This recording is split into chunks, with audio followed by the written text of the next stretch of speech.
Olá, boa noite. Olha eu aqui de novo.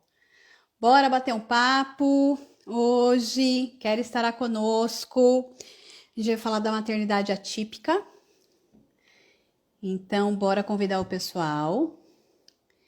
Deixa eu mandar aqui o convite para a galera. O pessoal vir aqui com a gente. Kelly já está aqui. Então, já trarei, né? Então, vamos mandar aqui para o pessoal que eu conheço. E aí, meninos e meninas, bora para esse bate-papo. Oi, Kelly! Oi, Idri, tudo bom? Tudo bem? Bem-vinda! Quanto tempo, saudades! Saudade mesmo. Muito tempo já.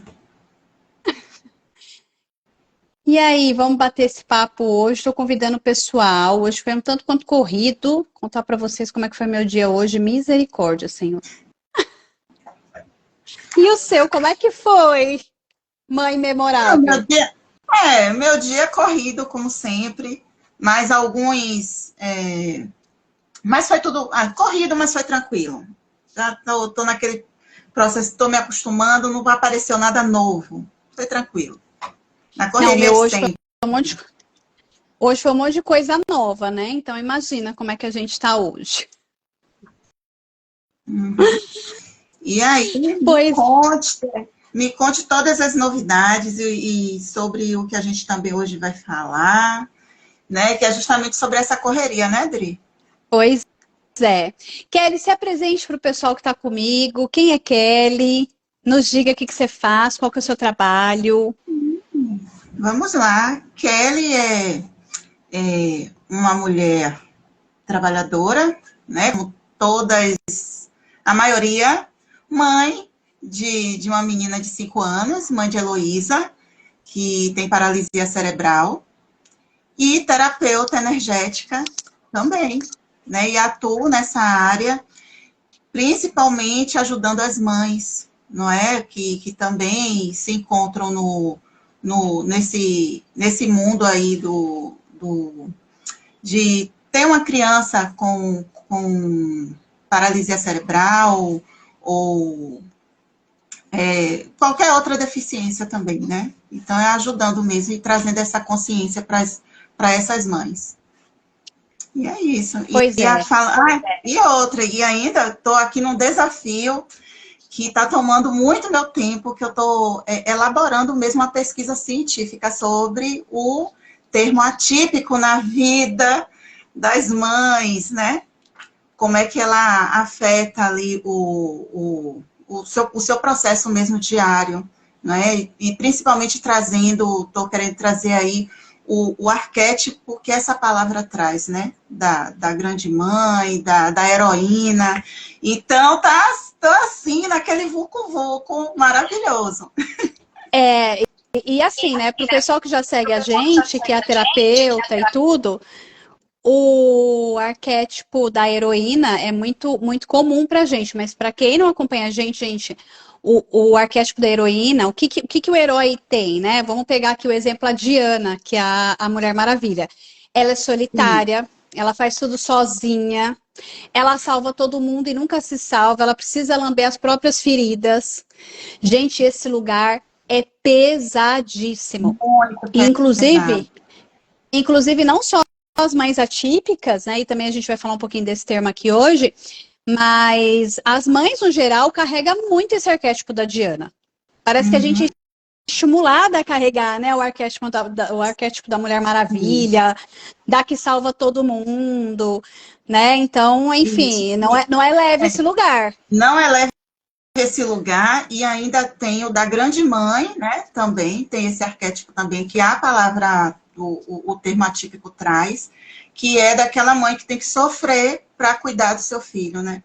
É a Maria, né? Então, assim, a Maria que eu falo no catolicismo, a mãe de A mãe de Jesus, não é? Uhum. Então, aquele sofrimento, né? Todo mundo, quando pensa em Maria, mãe de Jesus, é aquela mulher que sofreu por ter perdido seu filho, né, tão cedo. Então, estou aqui nesse trabalho e estava até elaborando aqui o questionário, porque demora, né? Tem várias, tem muitas entrevistas que eu vou ter que fazer. Você está fazendo alguma pós nesse sentido ou você já fez? Pri, olha, a pessoa, assim, antes de eu ser mãe, eu já era assim. E depois que eu virei mãe, não ficou diferente. Estou fazendo uma pós e uma graduação ao mesmo tempo.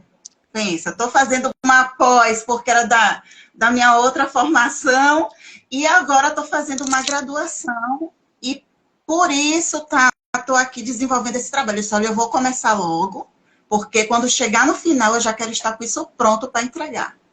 Menina, que babado, gente. Eu tô aqui ensaiando há 2 anos para fazer.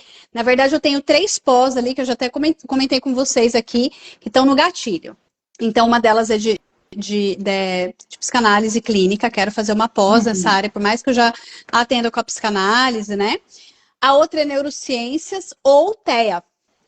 E aí, a PUC do Paraná lançou, né, esse ano aí uma pós, que eu falei, gente, eu preciso, né, fazer essa pós, eu tô ensaiando, porque eu não terminei a minha pós de constelação, que eles deram data infinita para eu acabar, e eu falei, eu não vou fazer enquanto eu não terminar a minha pós de constelação, mas eu tô no ciricutico, eu tô me segurando para não fazer minha matrícula, você acredita, mulher?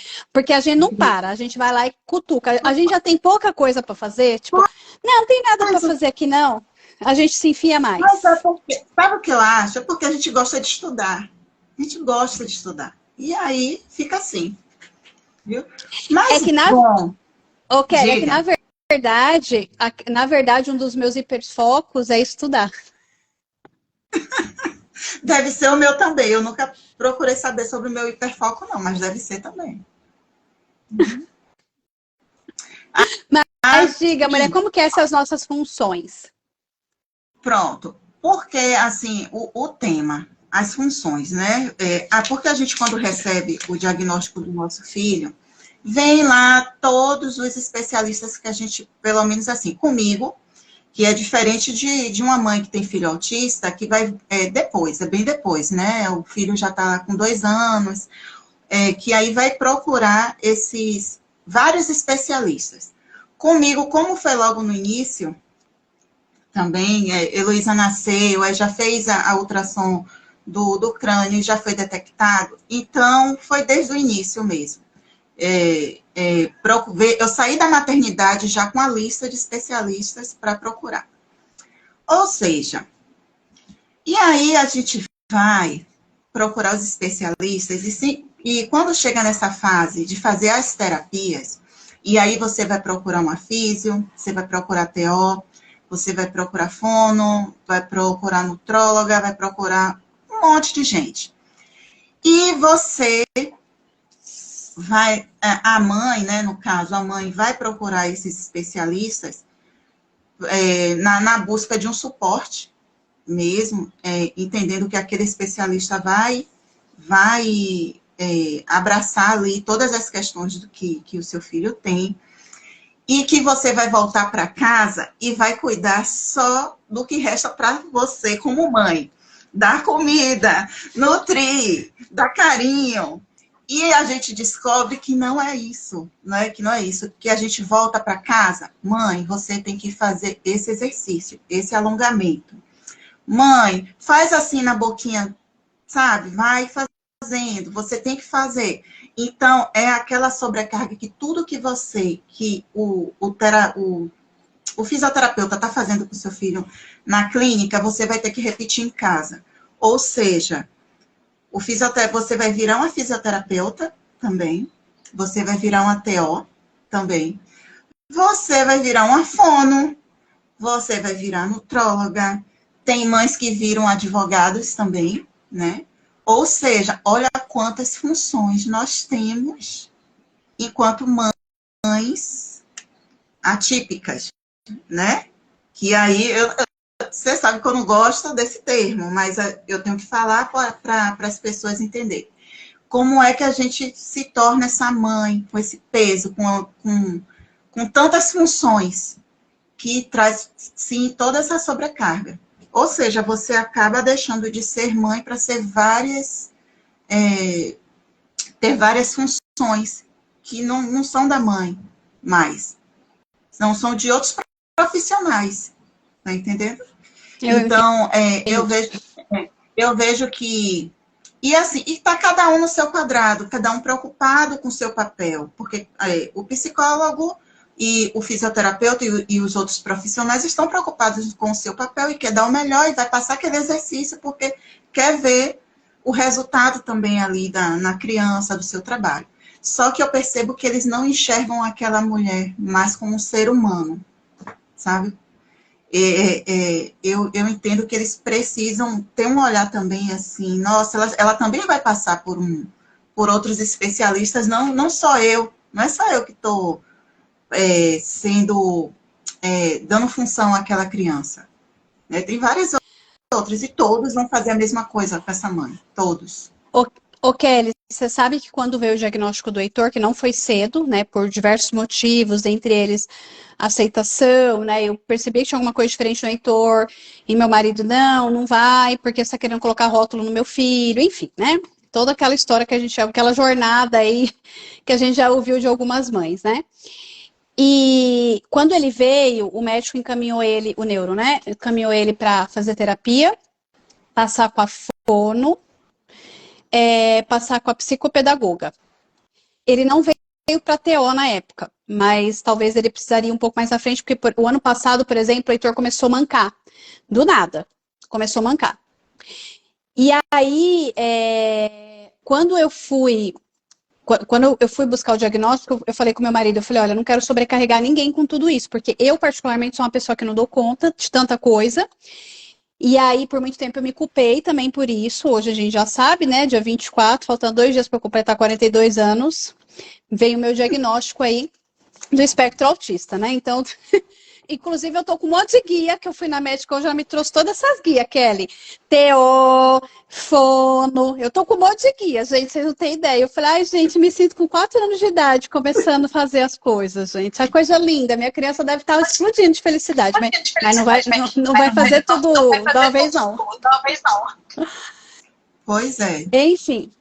E aí, eu fui por eliminação, no meu caso. Eu sei que no seu caso é diferente, porque ela saiu de um caso de UTI, teve toda uma questão, a menina da Kelly é paralisia cerebral, né? Isso.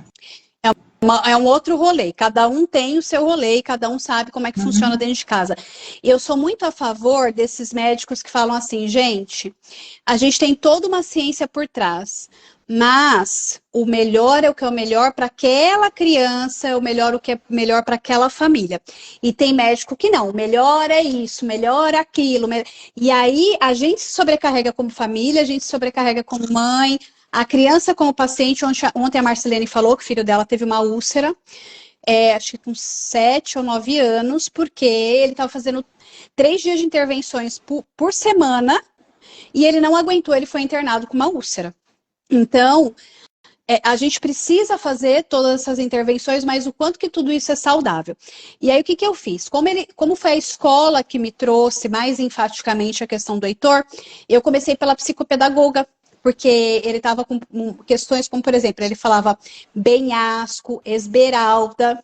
Eu falei, vamos começar com a psicopedagoga. Aí eu peguei a Paula, ela, inclusive, está aqui no meu Insta, quem quiser o Insta dela. Eu fiz uma consultoria com ela, não foi nem o Heitor que passou.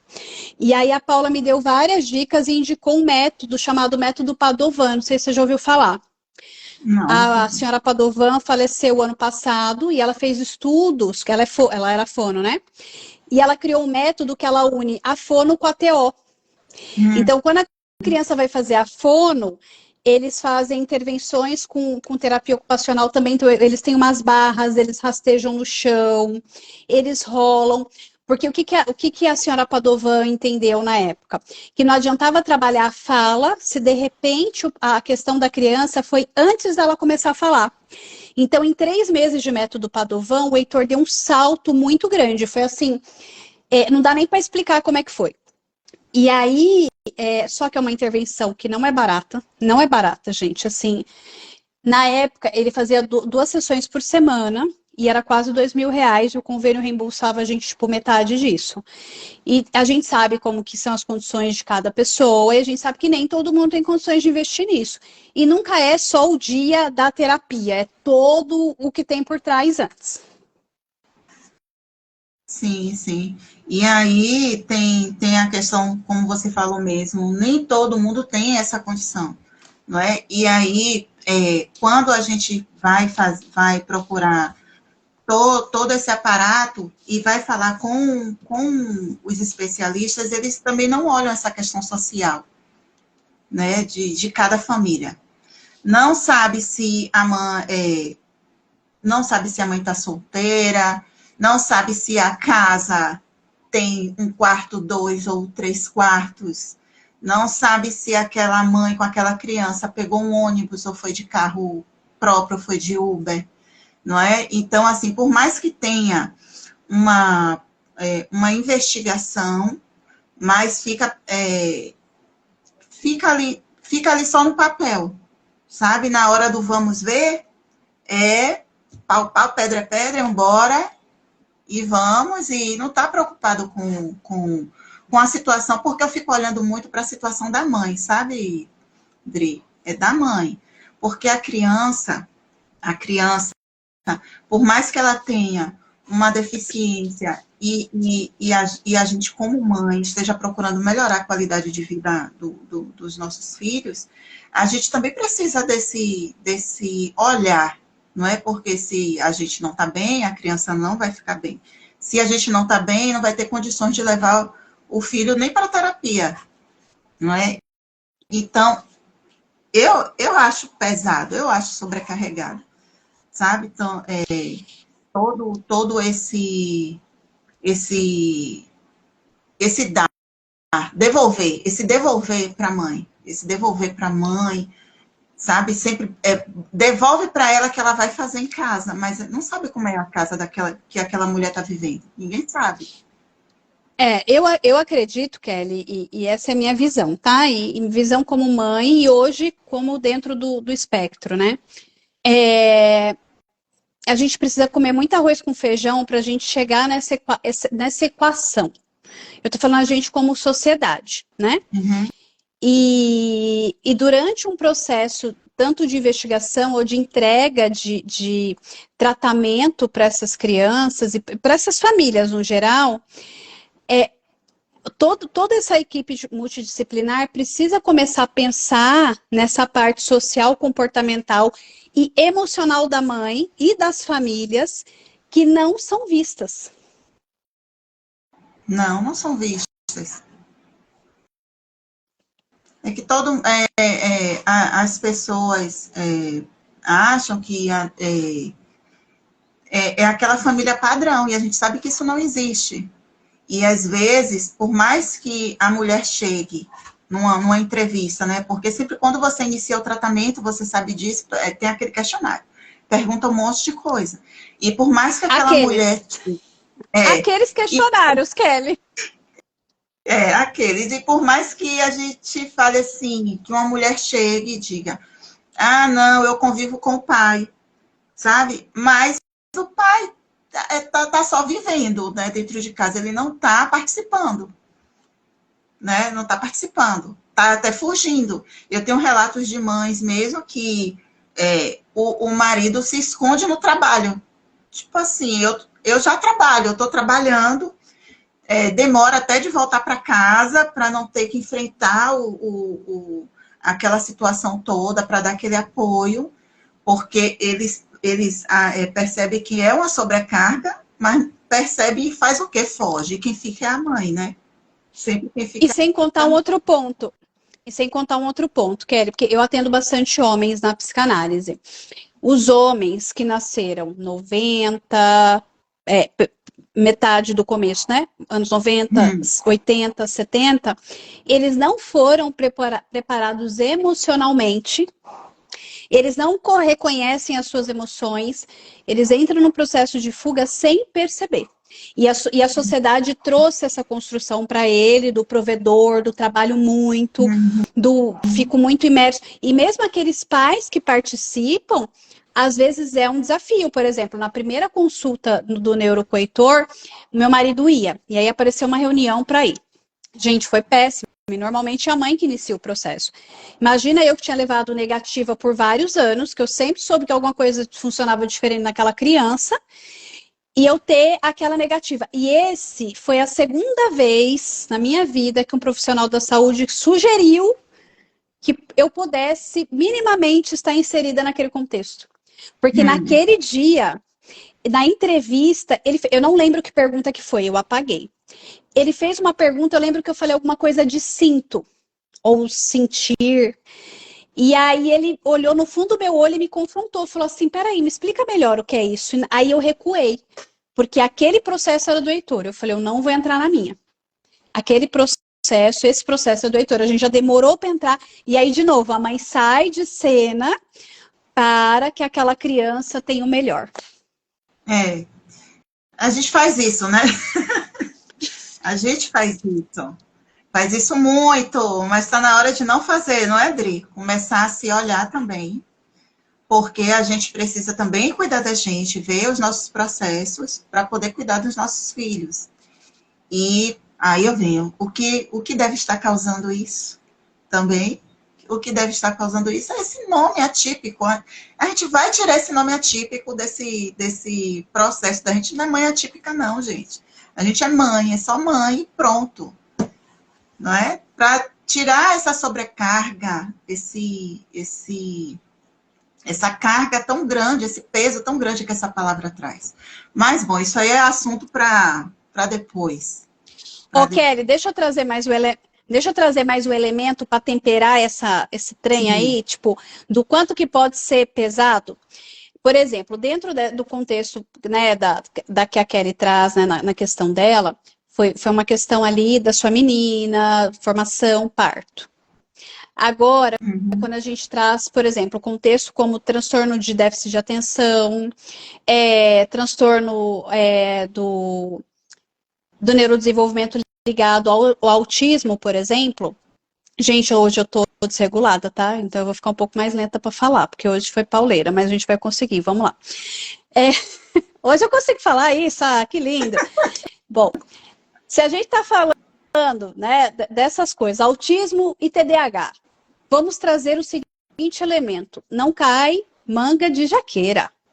Não cai manga de jaqueira. Então, se a criança tem, é muito provável que mamãe ou papai tem alguma coisa que trouxe aquele tempero para a criança. Então, às vezes, o pai foge, porque pode estar inserido no contexto, não quer olhar para aquilo. Como aqui em casa, a pessoa ainda não foi atrás do processo diagnóstico e não sou eu que direi nada sobre isso. Porque toda vez que eu falo assim, eu tô dentro do espectro, tem gente que fala assim, mas você, eu achei que era o seu marido. Eu falei, não, eu fui atrás, ele eu não sei, entendeu? Eu acho que aqui em casa tem a maior concentração de autista na região, mas enfim. E às vezes é a mãe, por exemplo, no meu caso, eu não sabia que eu estava dentro do espectro e é cansativo. Eu vou dar um exemplo, Kelly.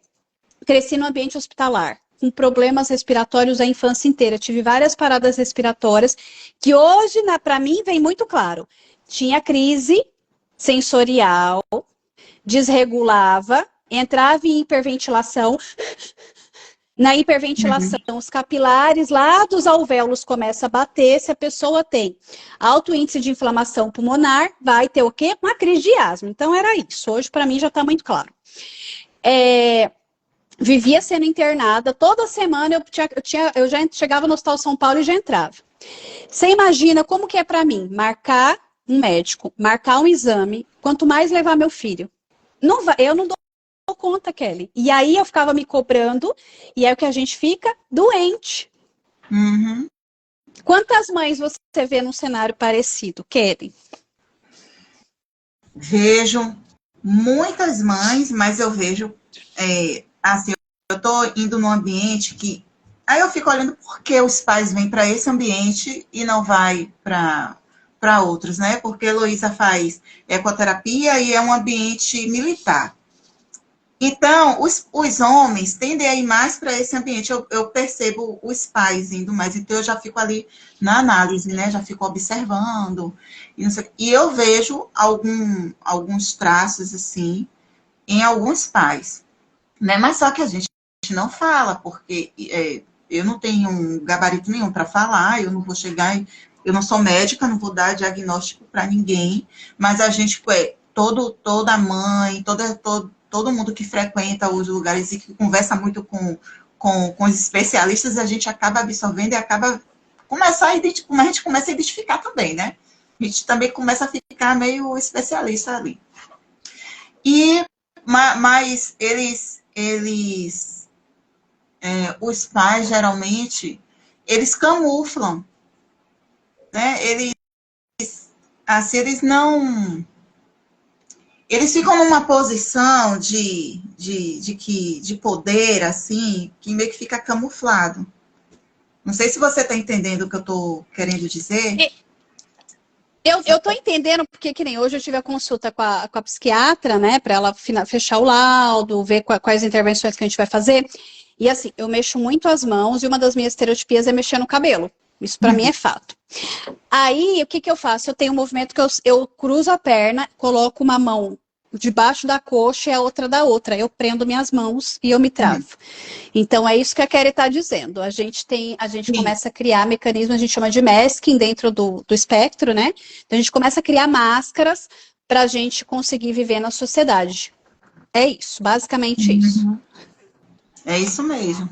Mas aí a gente vai percebendo, né? E você, principalmente, que está dentro do espectro, e seu filho também, que foi o primeiro que você procurou. Então, a gente vai ficando meio que observadora, vai observando e percebendo alguns traços. Mas, bom, não cai uma manga se não for da jaqueira, não é isso? Não cai da mangueira. Manga se não não for da mangueira. Isso. Não nasce manca de jaqueira. Não nasce manga de jaqueira. Não dá para nascer uma fruta diferente do outro pé. Não. Não pode. Não pode. Mas, bom, e aí, me diga se foi difícil, Adri. Foi difícil para você ou você já foi meio com um alívio, assim, você descobrir, assim, ter pelo menos... Você não bateu o martelo e você, agora eu já sei tudo. Foi um alívio ou foi meio perturbador? Então, esse é o ponto. Eu estava refletindo ontem, né? Tem uma terapeuta que eu conheço já há um bom tempo, ela foi minha mentora, né? E ela é psicóloga, e eu estava procurando o psiquiatra, o neuro, focado em transtorno do neurodesenvolvimento para adultos, coisa qual é muito raro, gente, vocês não têm ideia como é difícil de achar esse profissional. Eu falei, gente, se eu fosse acho que uns 10 anos mais jovem, não que a idade seja um problema, mas eu não sei se eu estou a fim de encarar uma faculdade de 5 anos, mais uma residência para ser psiquiatra. Porque não é bolinho, é difícil achar. Eu achei um cara em Fortaleza, que a consulta dele, o investimento por volta de R$1.000, e ele só tem agenda para o final de novembro. É isso, né? Então, eu consegui uma aqui, né, onde eu tô, especialista em ansiedade. Eu falei, bom, isso já vai ser um bom começo, vamos ver como é que é. Então, eu consegui essa, trouxe um alívio, ok, né, pra gente começar a seguir os tratamentos ali. Mas o processo em si, Kelly, ele é muito longo, porque como que ele começa? Você começa a estudar sobre o assunto, não é mesmo, Kelly? Porque o médico vai e fala, mãe, vamos fazer tal intervenção, vamos fazer tal coisa. E a gente que tem essa veia de terapeuta e a gente quer, né, trazer... Aí a gente começa a estudar isso, começa a estudar aquilo. E você começa a ler e você fala, gente, mas eu acho que eu sou assim. Mas, gente, eu acho que isso acontece comigo. Nossa, mas isso aqui não é normal, não é de todo mundo que é assim, desse jeito? E aí, eu faço terapia desde os 9 anos e eu estou fazendo terapia através da psicanálise desde 2017. Então, é muito tempo trabalhando traumas, trabalhando pulso de libido. E chega uma hora que as contas não fecham. Por quê? Como que eu falo que a conta não fecha? Quem é psicanalista e nos segue vai entender agora um pouquinho mais. Então, vamos lá. Eu tenho tendência a entrar em relacionamentos, principalmente de parceria e trabalho, que acabam virando meio que abusivos. Por quê? Por conta da rigidez cognitiva, eu abraço tudo e quero fazer tudo, tudo que é de executar, tudo que é processo executivo. Então, eu me sobrecarrego com isso, me exijo muito, porque eu sei que ali eu vou fazer. E por que que eu faço isso? Porque quando não sai do jeito que eu pensei, que às vezes eu não consigo falar pro outro do jeito que eu quero, eu chego a sentir dor física. Isso foi a vida inteira. Mas eu achava que todo mundo era assim. Que todo mundo tinha somatização rápida no físico. E não é eu e alguns. E aí eu comecei a ter relacionamentos abusivos com pessoas muito próximas de trabalho. Eu comecei a perceber que a vida inteira foi assim. E eu falei, da onde que vem isso? E o que que a conta não fecha? Porque eu não me importo com o que o outro pensa sobre mim. Vou falar aqui um português claro para vocês. Eu cago pro julgamento do outro. E essa conta não fecha, porque normalmente quem sustenta relacionamentos abusivos, ele quer manter o outro perto, ele tem uma dependência emocional, ele tem uma necessidade emocional com a opinião do outro. E eu não tenho. Por quê? O que mantém eu nesses relacionamentos abusivos relacionados ao trabalho? O meu hiperfoco também é trabalho. Então, se eu tenho um trabalho a ser feito, por exemplo, olha, a gente precisa entregar essa quantidade de água para 100 pessoas. Ok, o que eu preciso? Você vai ter que trabalhar com fulano, ciclano e beltrano. Beleza, precisa entregar, é um bem maior, porque o meu alto de grau de empatia é muito alto, é sempre coletivo, sempre coletivo. Então, se eu tenho que entregar esse tanto de água para 100 pessoas, a gente vai fazer, mesmo que eu tiver que trabalhar com o Fred Krueger, com o Chuck, vamos entregar junto. Você entendeu? Entendi. Por quê? Tarefa dada, tarefa executada, tem uma ética, tem um porquê, tem um método. Então, vamos entregar, mesmo que isso custe a minha própria vida. E aí, Kelly, você fez psicanálise, não fez? Sim, fiz. Se você for fazer uma análise pela psicanálise clássica, o que você vai falar? É uma pessoa que tem dependência emocional. Só que, por exemplo, quando eu saio desse relacionamento, entregamos 100 litros d'água lá para 100 pessoas. Fechou o processo, finalizou o processo de abuso naquela relação. Mas e as marcas que ficaram em mim? Então, a sorte é que eu tive pessoas muito bem preparadas, né? Que têm um olhar diferenciado para isso. E não trouxeram, em alguns momentos me confrontaram, eu falava, gente, mas não tem essa dependência. Para mim, se arrumar outra peça, se arrumar outra pessoa, se arrumar Alice no País das Maravilhas para entregar essa garrafa d'água, eu vou entregar. Então, eu falei, eu preciso ir atrás disso, eu preciso entender como isso funciona, porque o que eu já tratei hoje, até onde eu cheguei, eu não consigo entender além disso, né? O porquê que às vezes eu sinto dor física quando eu escuto um determinado barulho. Então, dependendo do barulho que eu escuto, eu tenho a impressão que estou enfiando uma agulha de tricô lá dentro do meu tímpano. E eu fico com aquela ressonância, não é uma dor constante, é uma ressonância como se ela estivesse vibrando nessa região. E eu não tenho problema de ouvido, não tenho dor de ouvido. Enfim, e aí eu fui no final do ano passado, depois de ter tido uma crise de burnout, no último lançamento da mentoria profissional terapeuta, eu entrei em burnout acho que em agosto, setembro do ano passado, e eu não voltava, eu estava só realizando as tarefas que eu tinha que fazer. E aí eu fiz o exame de neurometria, que é um trabalho que a terapeuta do meu filho faz com ele, que ele faz todo o mapeamento neurológico, e lá no exame de neurometria deu eu com transtorno de ansiedade lá no pico, sobrecarregando a minha suprarrenal, com a minha fonte de reserva energética lá no pé, e a psicóloga falou, o que você vai fazer com isso? Eu falei, não sei. E o meu límbico, que é a parte criativa, e eu sou uma pessoa extremamente criativa, completamente apagado. E é uma das características ou do TDAH ou do autista, ou ele tá com muita atividade nessa região, ou ele tá apagado, que é justamente pra gente não sentir dor, pra gente não sofrer tanto. Falei, isso não tá certo. Aí procurei uma neuro, falei, vamos fazer o processo de investigação. Não tinha agenda, a agenda dela apareceu quando eu peguei a chave da minha casa, que eu ia entrar numa reforma em abril. E eu falei, eu não dou conta de fazer um processo de investigação no meio de tudo isso, minha filha, vamos parar. Vamos fazer mais para frente, porque eu preciso terminar essa reforma. Olha só, mais uma característica. E eu comecei meu processo de investigação no começo de agosto. Foram, acho que 10 sessões, se eu não me engano, né? Então, são vários testes, são várias entrevistas, são testes cognitivos, teste comportamental, é muita coisa que a gente faz. Tinha dia que eu tinha vontade de dar um chilique. Teve uma pergunta que ela fez um dia que foi assim: o que você faria se você estivesse perdida numa floresta? O que você faria se você estivesse perdido numa floresta? Eu achei aquilo uma afronta. Eu falei, gente, mas quem estaria perdido numa floresta? O que eu tô fazendo lá?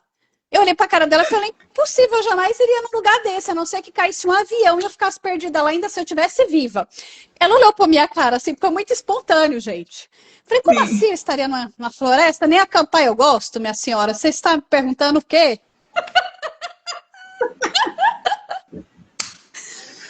Né? Isso fez eu ganhar lá no meu relatório falta de controle inibitória. Mas, enfim, faz parte da gente, a gente é... Oi, Rô!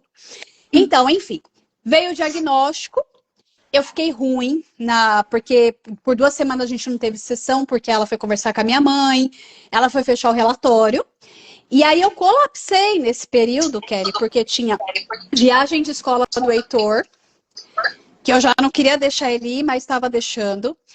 Tinha, meu filho ia para São Paulo antes com meu marido, para depois ir para essa viagem da escola. Eu estava para completar 42 anos nesse processo todo. O meu pulmão descompensou e o meu emocional também. Então, eu tive crises de 9 de outubro até a semana do dia 21 de outubro. Eu tive crises que eu melhorava e piorava, melhorava e piorava. Foi uma loucura. Mas dia 24 ela me deu o diagnóstico. E aí eu já sabia, sabe quando você já sabia? Eu falei, só é.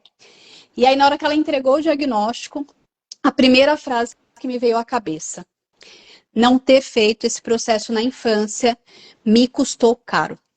E eu sei que naquela época não existia recursos, até de pesquisa sobre. Eu cresci ouvindo os médicos falando, os pneumologistas, os alergistas, enfim, falando que a asma era emocional. Nossa, mãezinha, a asma dessa criança é muito emocional, mas não foi investigada na época. E aí, Dri, naquele tempo não se fazia essa investigação, não é? E hoje a gente tem esse número imenso de crianças que estão nascendo dentro do espectro, e a gente se pergunta, e os pais, né? Eles têm que passar por um processo investigatório também, né? E aceitar esse processo, porque, assim, devem estar sofrendo também, além pensar em uma infância toda, não é? Começar a analisar e pensar nessa infância que eles tiveram, e aí ter uma criança que está dentro do espectro para dar conta dessa criança e com seus processos também, é difícil. É difícil. E esses pais entendendo também que eles possam estar dentro do espectro, fica mais, vamos dizer, mais leve, né? O seu reconhecimento e como lidar mesmo, conseguir com seu filho no dia a dia. Realmente. Sabe o que eu percebo, Kelly? Que as crianças também têm uma sensação de... Porque, assim, eu comecei a perceber isso no Heitor, eu não sabia que isso faria toda a diferença para ele. Mas ele começava a perguntar, mamãe, será que você ou o papai é? Quem mais da família está dentro do espectro? É como se alguma coisa fosse assim, será que eu sou tão diferente assim de todo mundo? Né? E eles começam a ter uma inquietação. Eu lembro quando eu tinha as crises de asma, para mim eu falava assim, mas minha mãe teve bronquite, minha bisavó também tem problema pulmonar, então é de família, né? A gente tem essa questão, tipo, tem 2 olhos, 2 bocas, então tá, faz sentido, faz parte.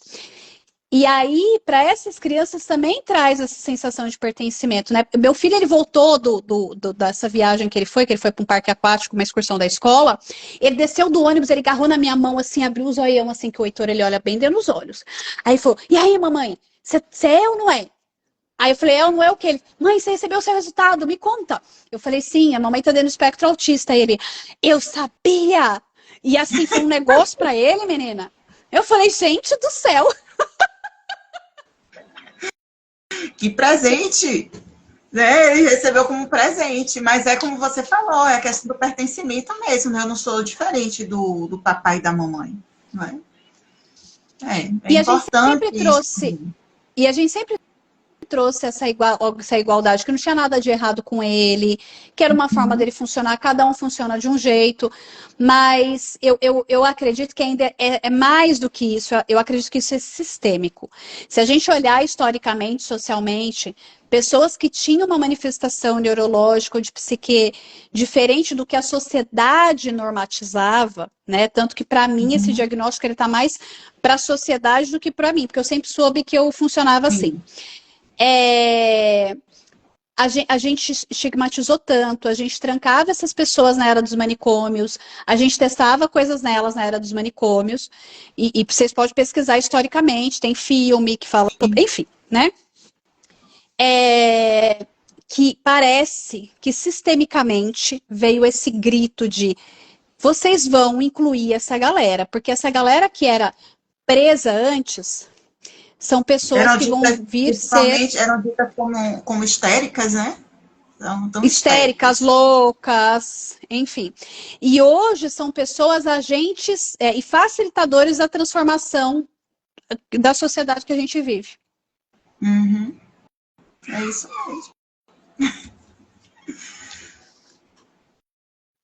mesmo. É profundo isso, viu?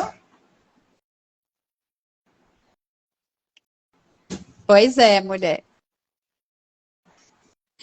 Mas e aí, Kelly, como que é para você assumir tanta demanda assim no dia a dia, assim, você com a Heloísa, com a casa, com o seu trabalho, agora com esse estudo, tipo, é uma pós, mais uma graduação misericreusa. Não, eu aprendi, Dri, no início, assim, eu disse, é minha filha, então tudo eu que vou fazer. No início mesmo, eu carregava uma culpa de assim, minha filha nasceu com a deficiência, então a culpa é minha e eu vou dar conta de tudo. Só que, graças a Deus, a minha chave mudou logo, tá? Eu não carreguei essa culpa por muito tempo. Foi desde o início, assim, até um ano e meio eu carreguei essa culpa, quando ela fez um ano e meio. Depois eu disse, não, eu vou delegar. Eu tenho que delegar. Então, assim, eu delego muito, sabe? Minha casa vive eu e minha mãe, mas sempre tem muita gente dentro de casa. Então, todos participam da convivência com a Heloísa, do banho da Heloísa, da comida da Heloísa, de botar a Heloísa na cadeira e dar uma volta aqui na área. Tá entendendo? Então, assim, tô delegando. E ela tá crescendo, e é bom que ela tenha essa convivência também com outras crianças e com outras pessoas. E isso tá me dando tempo. Por exemplo, eu tô aqui, ela tá lá, eu tô ouvindo os gritos, tá conversando como quer, né? Tá conversando bastante. Então, assim, eu já delego. Comecei a delegar e dizer, não, a culpa não é minha. Heloísa nasceu e ela é da sociedade, ela é da avó, ela é dos amigos da mamãe, ela é dos amigos da vovó, então ela é de todo mundo que está aqui, todo mundo tem que participar. Então eu comecei a delegar, porque senão a gente pira, a gente não dá conta, pira tudo, pira a cabeça, pira físico, fica doente, fica depressiva, fica tudo.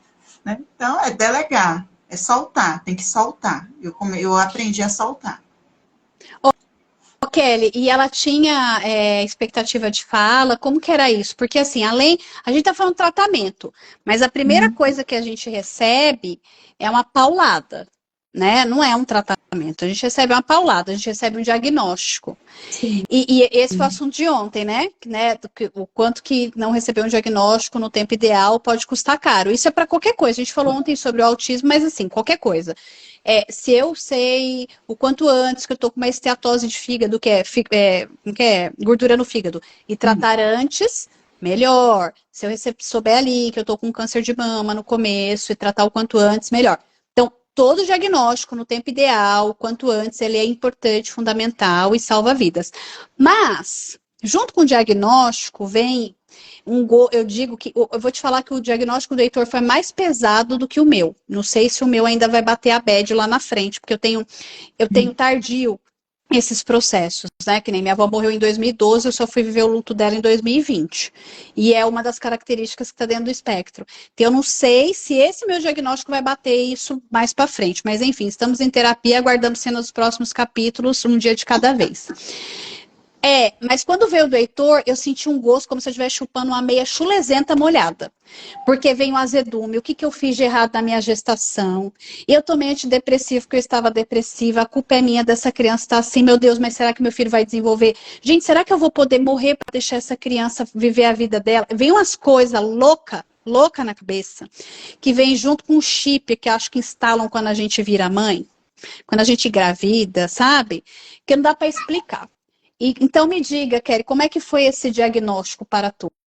Bom, eu acho que todo esse processo aí, esse que você passou, acho que todas as mães, quando recebem um diagnóstico, sente. Mesmo que seja tardio ou que seja naquele momento.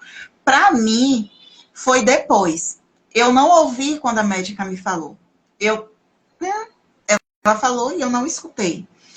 Mas aí, mas comigo, assim, foi um processo que ela me deu o diagnóstico, porque, assim, para quem não sabe e vai estar aqui e vai ouvir depois, eu tive uma gestação gemelar. Então, foram duas meninas idênticas e a médica, é por isso que eu falo, gente, eu tenho que humanizar essa galera. No mesmo dia que a mesma médica que me deu a notícia que minha filha tinha falecido, a irmã de Heloísa tinha falecido, na mesma hora, ela veio me falar do diagnóstico da Heloísa. Ou seja, era ali para eu processar dois lutos ali, né? Porque tem o luto do diagnóstico da Elo também. Porque toda mãe, quando recebe um diagnóstico de um filho com paralisia ou qualquer outro diagnóstico, a gente entra em luto. Porque aquela criança que a gente esperava não veio, está vindo outra criança. E aí eu recebi o diagnóstico, a notícia do falecimento da Helena. E quando ela pegou os papéis para me falar de Heloísa, eu não ouvi. Porque eu estava processando, sentindo a notícia do falecimento de Helena. Então eu não ouvi. Tanto que eu passei os 3 meses que Heloísa ficou na UTI, sem entender o que Heloísa tinha. Eu sabia que a Heloísa só precisava de nutrição, que ela não tinha nada e ela só precisava engordar para vir para casa. E porque eles falavam muito de leucomalácia. E eu não, sabe, você tá ali flutuando, eu estava no puerpério, não tive resguardo, não tive nada, eu estava flutuando naquele hospital e ouvindo leucomalácia e não entendia que leucomalácia era a paralisia, né, que eles estavam falando. Quando ela me deu o relatório da alta, eu saí do hospital para procurar. Minha filha vai precisar de bastante fisioterapia e mesmo assim ainda não sabia que era paralisia. Ou seja, foi quando eu cheguei para uma equipe multidisciplinar, que foi um hospital não, um centro de reabilitação de desenvolvimento infantil, que me deram o diagnóstico. E eu não aceitei. Mas ninguém me falou isso no hospital. Não, ela não tem paralisia. Só que depois a ficha foi caindo devagarinho, sabe? E aí eu entrei em sofrimento. Ou seja, eu fui vivendo uma coisa de cada vez. Né? Foi o falecimento da Helena, então eu tive aquele processo todo para entender aquele falecimento, e acompanhando a Heloísa, e depois veio um ano, quando ela ia fazer um ano que eu entendi o diagnóstico dela. Então, eu entrei em sofrimento porque você começa a olhar e colocar sua filha em uma régua, porque, assim, com outras crianças. Heloísa ia fazer um ano e não tinha expectativa de caminhar. Então, você começa a olhar para outras crianças e você começa a sofrer olhando outras crianças. E vendo que sua filha não está se desenvolvendo da forma que outras crianças têm que se desenvolvem. E aí, eu lembro que a médica, ela me falou, quando fez o exame de ultrassom craniana, que ela disse que não afetou a parte cognitiva, foi mais a parte motora, né, da Heloísa. Então, eu comecei a criar uma esperança nisso, eu disse, agora vamos trabalhar mesmo para essa parte motora. Tem a parte cognitiva, sim, porque não afetou totalmente, mas tem um atraso, né? Então, vamos trabalhar. Eu fui muito assim, não, vou trabalhar para desenvolver a minha filha da melhor forma possível e que eu consegui. E quando eu parei, mas isso também veio quando eu parei de comparar minha filha, comparar a Heloísa com outras crianças. Eu parei. Eu disse, não, Heloísa vai ter a régua dela. Eu vou comparar ela com ela mesma. Então, eu parei mesmo. E aí muita terapia também, viu? A gente faz terapia para começar a ter força e entender isso. Então, botei a Heloísa na régua dela, que é isso que eu falo com as mães. Ou coloque seus filhos na régua deles, não compare. Porque quando a gente começa a comparar, nenhuma criança é igual mesmo e a gente vai comparar, a gente vai entrar em sofrimento. Vai entrar. Então, tem aquele processo também do medo de não estar mais aqui, quem vai cuidar do nosso filho, né? Que isso é um medo muito, muito forte e muito presente. Mas o primeiro passo é esse mesmo, é botar seu filho na sua régua. E foi isso que eu fiz, né? Então, eu comecei a ter menos sofrimento quando eu fiz isso. Né? Mas... Sim, isso é fato, né, Kelly? Porque às vezes a gente quer comparar, porque assim, a gente recebe uma carteirinha, né, de vacinação da criança quando ela nasce, e vem lá todo o estudo de tempo da criança, do desenvolvimento, de peso, de tamanho. Só que aquele estudo, minha gente, ele é feito em cima da população que não está dentro de questões como essa, ou como a do Heitor, ou como a minha. Então, por exemplo, eu comecei a falar antes de 1 ano. Não é uma média normal, e ainda mais com uma criança que nasceu nos anos 80. Então, provavelmente eu devo ter altas habilidades em alguma coisa que eu não fiz os testes ainda. E que se você é um carro, né? Imagina um carro. Se você sobrecarrega num lugar, o outro vai ter um gap. Então, por mais que a sua menina tenha a parte cognitiva preservada, né? E isso no meu teste veio também, que a minha parte cognitiva, ela é muito preservada. Eu tenho gap em outros campos, assim como a Elo tem, e aí, às vezes, para ela conseguir desenvolver a parte motora, por exemplo, eu tenho dificuldade na parte motora fina, que é pintura, que é fazer crochê, tudo que é coisa de mínimo, né, com a parte motor. E eu sempre odiei pintar, porque eu ouvia assim, mas você tá pintando borrado, você tá saindo da margem. Gente, aquilo era um trem para mim. Então, se você tem um déficit ali naquela parte, você vai sobrecarregar a parte cognitiva, que é a que está preservada. Então, vai ter um atraso em alguma coisa. Kelly, eu com 8 anos, eu falava lixificador. Você sabe o que é lixificador? Liquidificador. Uma criança de 8 anos. Uma criança de 8 anos. E aí todo mundo ria, achava bonitinho. Ai, que lindinho! Ela falando liquidificador. Gente, não é. A pessoa precisava de um apoio ali. A pessoa não enxergava direito. Grande parte do meu problema de visão está ligada à questão do desenvolvimento neurológico. O meu olho enxerga, mas o meu cérebro não codifica. E um oftalmologista falou isso para mim quando eu tinha 26 anos. Foi o primeiro sinal que me caiu a ficha que talvez eu pudesse ter alguma coisa. Mas, enfim. Então, por mais que tenha a parte cognitiva preservada, existe uma exigência de todo o resto para dar conta. Então, aquela régua que foi mapeada não se aplica. Não se aplica. Não se aplica. E aí, Idri, eu fico assim, eu tenho um projeto também, que porque assim, eu comprei, tá até aqui, eu comprei deixa eu mostrar aqui, sabe esse livrinho aqui do bebê? Minhas lembranças que vai dar fácil. Bebê. Tem vários do Heitor, tem acho que uns 2. Pronto. Eu comecei a preencher para a Heloísa e comecei a ver que não se enquadra em praticamente nada. Só nome, data de nascimento, né? Nome da mãe, nome do pai, nome não sei o quê, nome da avó, nome da avó. Os dois aqui em casa casa estão pela metade, a mesma coisa, Kelly. Pronto. Mas aí assim eu comecei a dizer, gente, isso aqui não é para mim, não é para Heloísa. E aí eu disse, sabe que eu vou criar eu vou criar meu albinho, tipo assim, com minhas vitórias, sabe? As vitórias, no caso da Elo, pode ser as minhas também. Então, assim, cada coisa que ela vai fazendo e vai virando tipo um screenbook mesmo, porque é livre.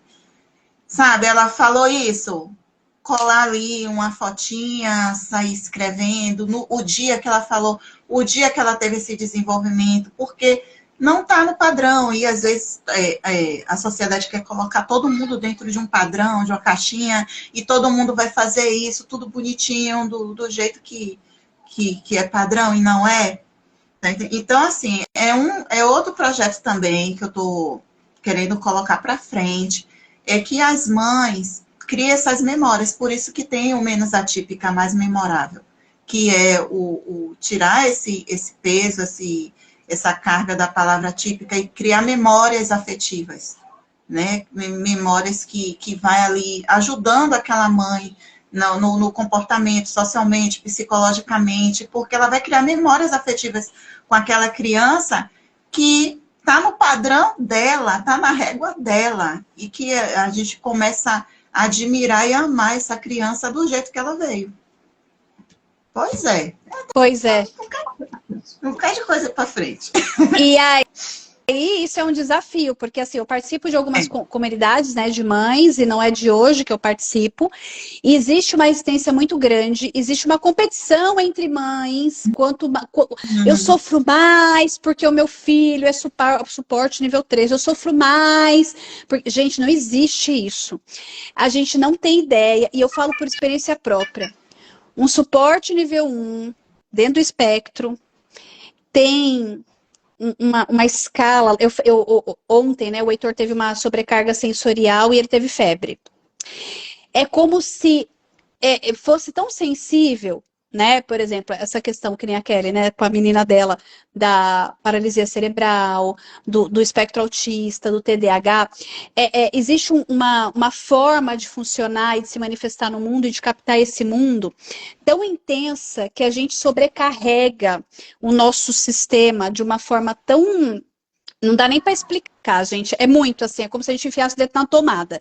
E do nada somatiza questões na nossa saúde. Às vezes a gente não tem nada, que nem o Heitor não estava com nenhuma infecção, mas ele teve uma febre e você via que ele estava com uma sobrecarga sensorial, que começou porque uma rotina dele foi quebrada, né?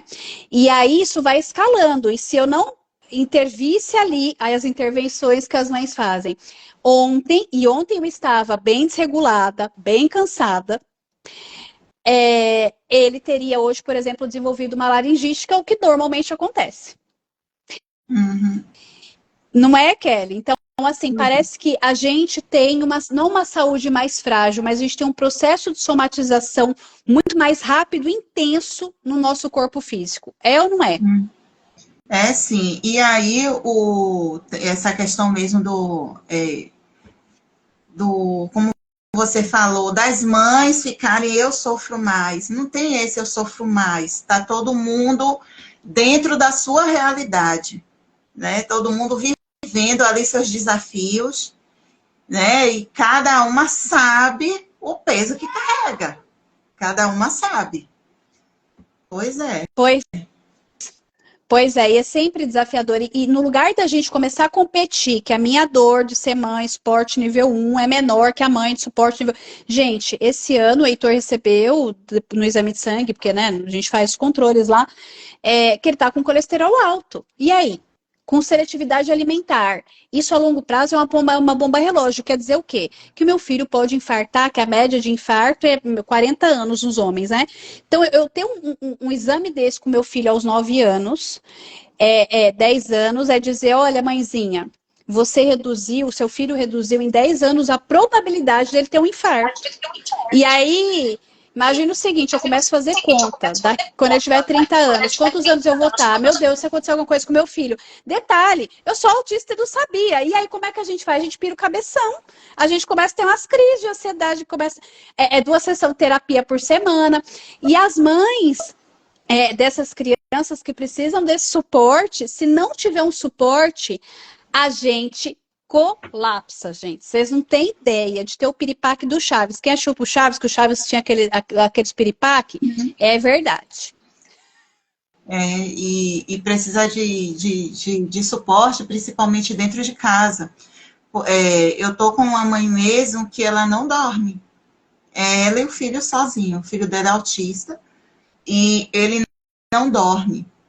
Ou seja, ela chega na terapia com o olhão. Você dormiu? Não, não dormi. Quer dormir? Quero. O filho não dorme. Ou seja, o quanto que essa mulher está sobrecarregada. E não Kelly, por anos importa eu não que nível de dormia. suporte é. Por anos eu não dormia, porque eu tinha dificuldade de dormir, eu dormia 4 horas por noite, eu fiz um tratamento intenso para eu conseguir dormir, agora eu tô dormindo, não consigo dormir menos que 6 horas, o meu ideal é 8. E quantos anos eu demorei para trabalhar isso? O Heitor, a primeira consulta no pediatra dele, a Kelly vai fazer um carão agora. Cheguei, o Heitor, quando o Heitor nasceu, eu tinha plano a 1.000. E aí eu tive eu tive ele no hospital da 1.000. Então, quando você sai com a criança de lá, ele já sai com a vacina tomada e o pediatra marcado perto da sua casa. Aí marcaram um pediatra que eles escolheram. Cheguei no pediatra e falei, doutor, 15 dias de nascido da criança. Doutor, tem alguma coisa diferente no meu filho. Por quê? Porque ele não dorme. Gente, ele não dormia desde a minha barriga. Vocês estão entendendo? Eu sabia que aquela criança não dormia desde a minha barriga. Falei, essa criança não dorme. E essa criança mama até vomitar. Tem alguma coisa diferente no meu filho. O médico olhou para minha cara e falou, mãezinha, pare de ser preguiçosa. Você está com preguiça de ofertar livre demanda para o seu filho. Eu olhei pro médico, gente do céu. Não, e aí o povo quer dar, como que é? Regulador de humor pro autista, né? Eu olhei pro médico, eu tive que me segurar. E eu falei, gente, não é possível que ele falou isso aí para mim não, né? Aí eu olhei pra cara dele e falei assim, doutor, eu sinto muito prazer em amamentar o meu filho. Eu tenho tanto leite que eu amamentaria 3 crianças com o pé nas costas. Não é isso, existe algo diferente no meu filho. Ele imagina, tire a roupa, coloque esse menino na balança. Colocou a criança na balança. O Heitor, ele sempre queimou largada. Ele virou com tudo, ele quase caiu da balança. Eu falei, gente, meu filho vai cair no chão. Ele, mãe, não se preocupe, ele ainda não tem reflexo motor para cair no chão. Kelly, que loucura é essa? Quantas coisas você já ouviu nesse nível, minha filha? A palavra da gente não tem muito valor, não. Não, nós pariu, nós fez, nós não sabemos o que a gente fala, não. Não sabemos. Pois é, Dri. E aí vamos, né, incentivar nossas mulheres a se cuidar, a não se sobrecarregar tanto, que é difícil, né, a gente dizer não se sobrecarregue. É impossível, quase. Mas delega mesmo, confia que outra pessoa vai dar conta também, não é, do processo. Eu sei que tem muitas mulheres que estão casadas, mas os maridos também não estão participando, é só mesmo para dizer que está casada, né? Mas não participam, né? Mas bota para participar também, né? Fazer o quê? Né? E pensar. E se tiver alguém aqui ouvindo a gente, ou ouvir a gente mais para frente, né? E tiver algum familiar, conhecido, que tem alguém que está dentro desse campo atípico, né? Ofertem auxílio. E, gente, não é auxílio, às vezes, só para cuidar da criança. A gente precisa de tanto auxílio diverso que vocês não têm ideia. Então, por exemplo, eu tô com uma faxineira aqui 2 vezes por semana e eu encontrei uma personal organizer, que é aquela pessoa que vem, organiza os armários, limpa os armários, organiza o guarda-roupa. Não é um dos serviços mais baratos, eu entendo que isso não é para todo mundo, mas se você tem uma vizinha e você é personal e você pode ofertar esse suporte para ela, gente, isso vai tirar uma carga imensa dessa mãe. E é uma coisa extremamente simples, você não precisa ir lá cuidar dessa criança. Se você sabe que, de repente, essa mãe leva o filho na terapia do lado do seu trabalho e você puder ofertar uma carona para essa mãe, isso também já vai tirar são coisas simples, sei lá, marmita, que nem a gente também fechou com a professora de culinária do Heitor, marmita semanal. Isso tem, assim, resolvido muita coisa aqui em casa, sabe? Por quê? E aí agora ficou mais claro, assim, o que que eu preciso de suporte? Porque eu vivi a vida inteira fazendo tudo pro outro, quando veio o diagnóstico do Heitor, isso só intensificou. E eu, quando eu peguei o diagnóstico, acho que foi isso que me deu um tum. E que tipo de suporte eu preciso? Eu não sei. E eu tô chegando à seguinte conclusão, que no meu trabalho é suporte com as redes sociais. Por quê? Eu queimo a minha bateria social nas atividades do dia a dia, aqui, buscar Heitor na escola, levar Heitor, ir no médico, fazer terapia, atender, e aí às vezes eu não tenho bateria para vir aqui no Instagram, para eu fazer um post, eu me sinto desorganizada, eu tenho um monte de conteúdo para postar aqui para vocês, eu não consigo, eu abro aqui a pastinha, olho e falo, gente, o que eu vou postar? Não sei, o que eu vou programar? Não sei. Então, isso para mim ficou muito claro que eu preciso contratar uma empresa que faça isso para mim. Então, assim, Kelly, dê exemplos simples de suporte que as pessoas podem dar para essas mães, inclusive, de repente, de ofertar terapia com valor diferenciado, terapias gravadas, que você consiga fazer um valor para aquela pessoa que ela consiga arcar, enfim, diga. Sim, terapias, né? Principalmente as gravadas que elas podem fazer em casa. E aí eu tô falando de terapia para as mães mesmo. Eu mesmo tenho terapias gravadas que está no Wi-Fi, que são, tem até desafio para as mães, porque é um desafio mesmo. São 7 dias, elas fazem essas terapias, e pode repetir a cada 7 dias, o importante, o bom é que faça 21 dias, né, repetindo a cada 7 dias. E no dia a dia também, fala assim, até tarefas de casa mesmo, um mercado, por exemplo. Às vezes a gente não consegue ir no mercado. Se tiver uma vizinha que vá no mercado para a gente, que traga alguma coisa que a gente está precisando, né? Isso assim, é maravilhoso, sabe? Porque sempre falta alguma coisa em casa. E se tiver alguém para ir e comprar para a gente na hora que for, vai lá, bate. Eu estou indo no mercado. Você quer que eu traga alguma coisa para você? Tá entendendo? Isso é tão importante que a gente não faz ideia de como isso é importante. É um acolhimento também que a gente recebe. Então é isso. Quem conhece, pelo amor de Deus, bate na porta e pergunta: quer que eu compre? Tá precisando de alguma coisa do mercado? Eu vou lá e compro. Kelly, deixa eu te contar, sabe por que eu ri do mercado? Porque eu detesto ir no mercado. Eu acho que eu já fiz um stories falando pra mim, quando eu falo assim, tem que ir no mercado. E é em segundos que passa na minha cabeça. Eu preciso colocar a sacola no carro, aí eu tenho que pegar o carro, tirar da garagem, eu tenho que ir até o mercado, aí eu tenho que achar uma vaga que seja próximo, e aí eu preciso pegar o carrinho, e aí eu vou. Gente, passa todo o processo de ir no mercado, põe a compra no carrinho, tira a compra do carrinho, coloca na esteira, passa na esteira. Isso passa em segundos na minha cabeça, e quando eu vou no mercado, eu já estou sobrecarregada. E detalhe, você sabe com isso, né? Você já está vivendo lá em outra dimensão, já fez tudo, e quando chega na hora do vamos ver, já está cansada. E aí, detalhe, se eu mudo a marca de alguma coisa, outro dia eu colapsei dentro do mercado, tá? No processo de investigação, falei, gente, eu acho que eu nunca tinha percebido. Eu parei de comer margarina e tô comendo manteiga. Só que eu gosto de comprar manteiga numa feira que tem aqui perto de casa, de um senhor que faz artesanal, e o homem subiu da feira. Imagina, né? A pessoa entrou em sofrimento. Aí fui no mercado, aí cheguei em frente ao freezer das manteigas, parei assim na frente e falei, gente, que manteiga eu vou comprar? Eu vou comprar pelo valor, eu vou comprar pelo tamanho, eu vou comprar pelo sabor, pela marca. Que manteiga que eu vou comprar? Eu não sei que manteiga. E aí eu parei, eu fiquei uns 10 minutos parando, sério, gente, olhando para aquele freezer. Eu travei, eu não sabia o que pegar. Aí eu falei, Adriana, respira, olha, que marca você conhece? Vamos levar a marca que você conhece. Nossa, mas é a marca mais cara. Tá bom, leva essa porque você precisa ir para casa. Você precisa sair daqui. Sério, gente, é sério isso. Aí peguei a marca e fui embora.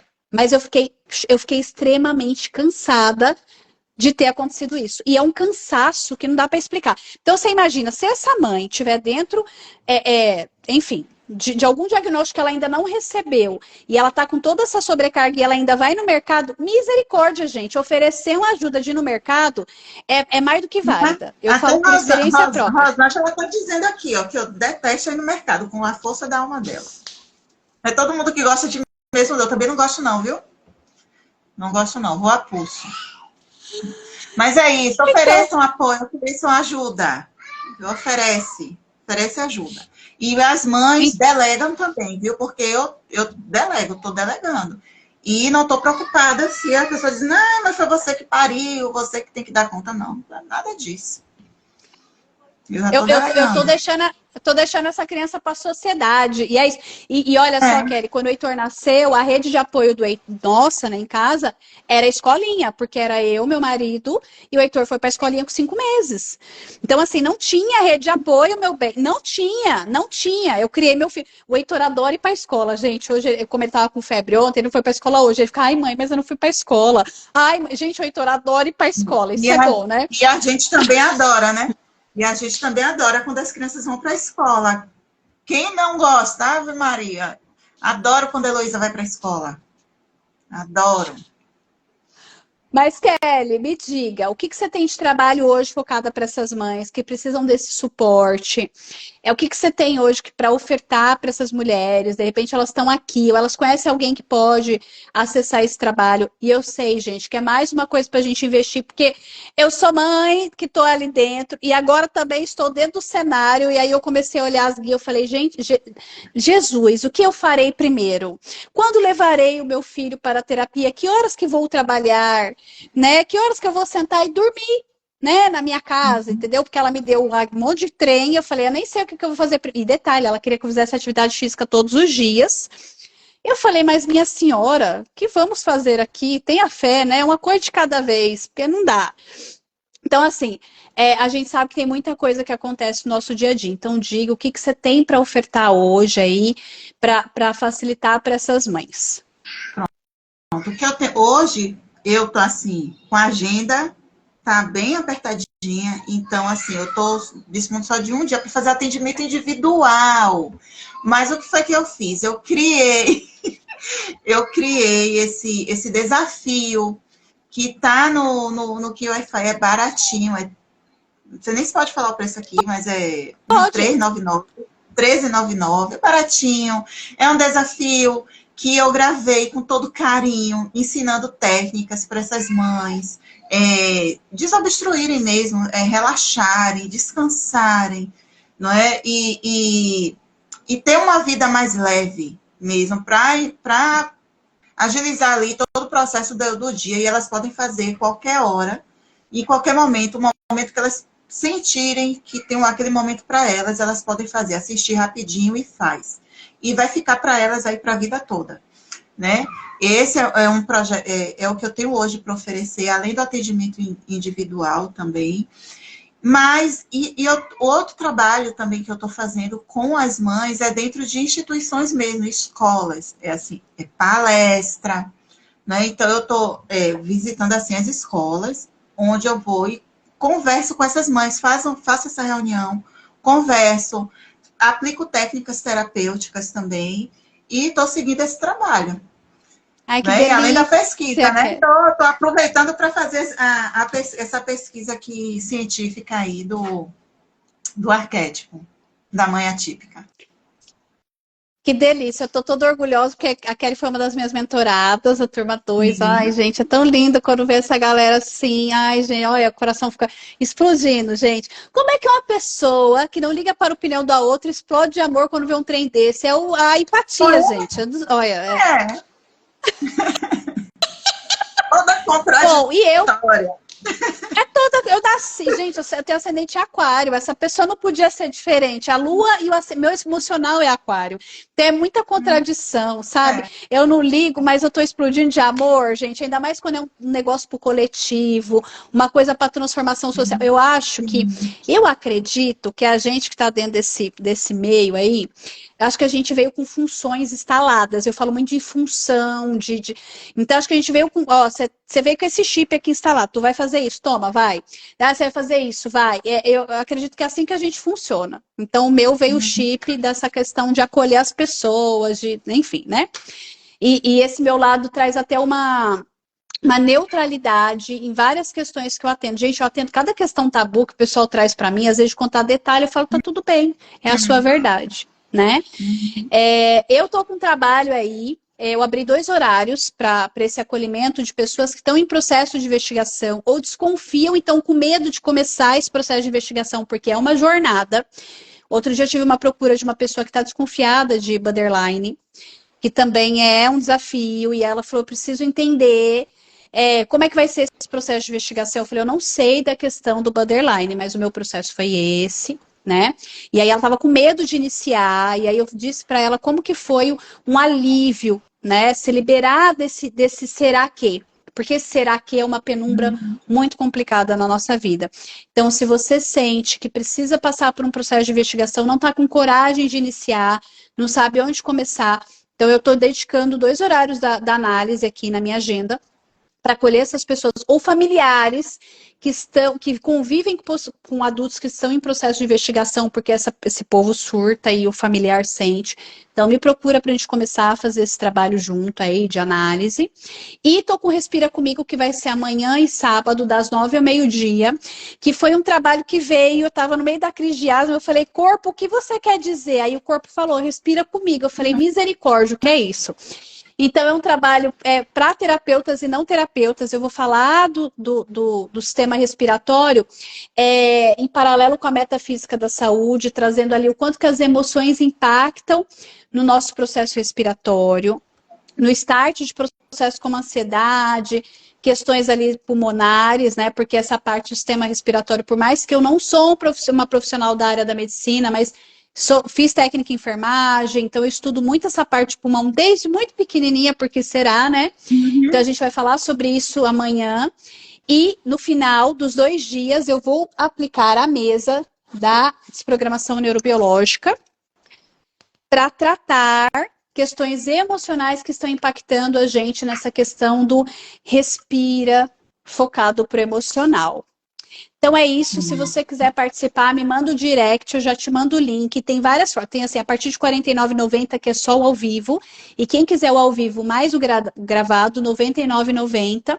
E ainda tem o combo, se você quiser a mesa individual depois comigo, acho que é R$ 380, então você assiste ao vivo, tem o gravado e ainda marca comigo um horário para a gente fazer uma mesa individual e dedicada para você, numa questão que você traga aí. Então é só tudo isso, Kelly, que eu tô rodando aqui. Tudo isso, né? Pessoa focada no trabalho. Muito bem. Pois é, mas eu aprendi muita coisa também na mentoria, viu? Por isso que eu acho que desde então eu não parei mais. Delícia, não parei. Né, Kelly? É sim.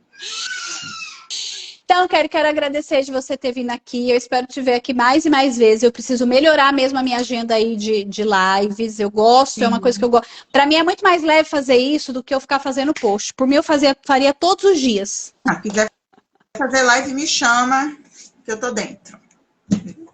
A Rô falou, mentoria maravilhosa. Gente, o formato que a mentoria profissional terapeuta ela não existe mais. Eu e Tamires demos uma pausa para projetos individuais. Então, o que as meninas escolheram de formação foi o que elas escolheram. Mas eu tenho uma mentoria de carreira que tem um formato um pouquinho diferente. A gente trabalha mais uma mão na massa. Eu incluí inteligência artificial para ajudar no negócio. É um babado essa mentoria aí. Então, quem quiser saber um pouco mais, quem for terapeuta, quiser entrar na mentoria de carreira, me chama também. Então é isso, Kelly. Beijo. Quer deixar um recadinho para a galera aí? Não, gente, é isso, viu? Confia que vai dar tudo certo. Quem quiser me encontrar, eu tô lá no @mãe_memorável. O link também para o desafio dos 7 dias, até 21 dias, está lá também dentro do Instagram, tá? E é isso, e qualquer coisa, manda uma mensagem para mim no direct, que a gente pode conversar também, bater um papo. Lembra, eu estou fazendo essa pesquisa científica, tem uns questionários aí que eu estou fazendo essa investigação, estou fazendo pergunta para as mães, e se vocês quiserem conversar, é só me procurar também. É isso. Obrigada, Kelly. Beijo, beijo, beijo, brigadão, viu? Beijo, meu amor. Obrigada a você, tchau. Tchau.